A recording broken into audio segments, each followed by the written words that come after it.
جی السلام وعلیکم علیکم. السلام. وعلیکم یہ السلام ورحمۃ میرا اللہ. سوال تھا جیسے کہ فرض نماز کے بعد جو اذکار ہے تو وہ فرض نماز کے بعد پورا کمپلیٹ کر کے ہی دوسرا سنت پڑھنا ہے، یا کہ کچھ مطلب اس میں ایک دو اذکار پڑھ کے پھر سنت کے بعد جو ہے پورا بیٹھ کے اطمینان سے پڑھ سکتے ہیں؟ اس کے بارے ذرا بتا دیجیے.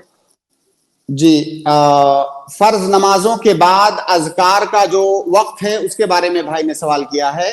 اس میں بہتر یہ ہے، افضل یہ ہے کہ آپ اذکار سے فارغ ہو جائیے، اس کے بعد سنت پڑھیے.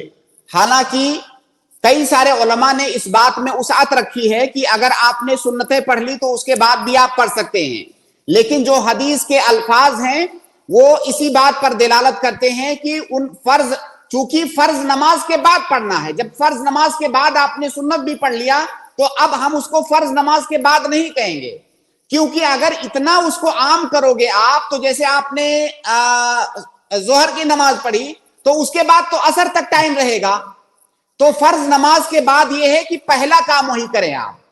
تو افضل یہ ہے کہ آپ اذکار سے فارغ ہو جائیں، اس کے بعد سنت راتبہ پڑھیں. اور وہ دعائیں اتنی زیادہ نہیں ہیں جن میں آپ کو اتنا زیادہ وقت لگے کہ سنت اور فرض کے درمیان بہت فاصلہ ہو جائے گا. بہت تھوڑا سا فاصلہ ہوگا.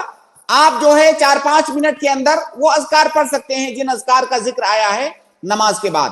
تو افضل یہ ہے کہ آپ فرض نماز کے فوراً بعد ان اذکار کا ورد کریں، اس کے بعد سنت راتبہ پڑھیں. اس کے برخلاف شیخ ارشد، اس کے برخلاف بہت سارے مصلین کو یہ دیکھا جاتا ہے کہ جیسے ہی وہ فرض نماز میں جیسے ہی سلام پھیریں گے، بلکہ بسا اوقات تو یہ بھی احساس ہوتا ہے کہ کیا انہوں نے اس کے بعد جو تکبیر کا ذکر آیا ہے کہ تکبیر پڑھیں، استغفار کریں 3 بار، کیا وہ بھی کرتے ہیں کہ نہیں، وہ فوراً سنت کے لیے کھڑے ہو جائیں گے.